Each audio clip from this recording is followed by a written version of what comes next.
Hello friends, இன்றைக்கி நல்லா டேஸ்ட்டாக ஒரு வெண்டைக்காய் புளிக்குழம்பு எப்படி செய்யலான்னு பார்க்கலாம். அதுக்கு ஒரு 200 கிராம் வெண்டைக்காய் வாங்கி நான் சுத்தம் பண்ணி வச்சுருக்கேன். கடாயில் ஆயில் சேர்த்துட்டு இந்த வெண்டைக்காவை நம்ம நல்லா வதக்கி எடுத்துக்கலாம். ஓரளவுக்கு நல்லா வதக்கிக்கிடணும். வதக்கி எடுத்துகிட்டு இப்போ அதே கடாயில் கடுகு சீரகம் தாளித்து 2 வெங்காயம் மீடியம் சைஸ் பொடியாக கட் பண்ணி வச்சுருக்கேன். அதையும் சேர்த்து நல்லா வதக்கி விட்டுட்டு ஒரு கொத்து கருவேப்பிலை சேர்த்து நல்லா வதக்கிட்டு 2 தக்காளியை மிக்சியில் அரைச்சி வச்சுருக்கேன். அதையும் சேர்த்து தேவையான அளவு உப்பு சேர்த்து நல்லா வதக்கி விட்டுக்கணும் கொஞ்சம். அதுக்கப்புறம் பெருங்காயத்தூள், மஞ்சள்தூள் சேர்த்துக்கணும்.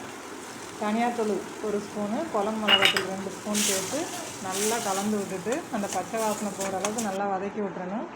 இப்போ ஒரு சின்ன லெமன் சைஸ் புளியை அதிலே கரைச்சி விட்டுட்டு நம்மளுக்கு எவ்வளோ திக்னஸ் தேவையோ அந்தளவுக்கு நம்ம இது பண்ணிவிட்டு வெண்டைக்காய் வந்துட்டு குழம்போட கலந்துடலாம். இப்போ ஒரு துண்டு தேங்காய் அரைச்சி வச்சுருக்கேன். கொஞ்சமாக நல்லா கொதிக்க விட்டோன்னா சூப்பரான வெண்டைக்காய் குழம்பு ரெடி ஆகிரும். பாருங்கள், நல்லா எண்ணெய் பிரிஞ்சு குழம்பு தளதளன்னு ரெடி ஆகிடுச்சு.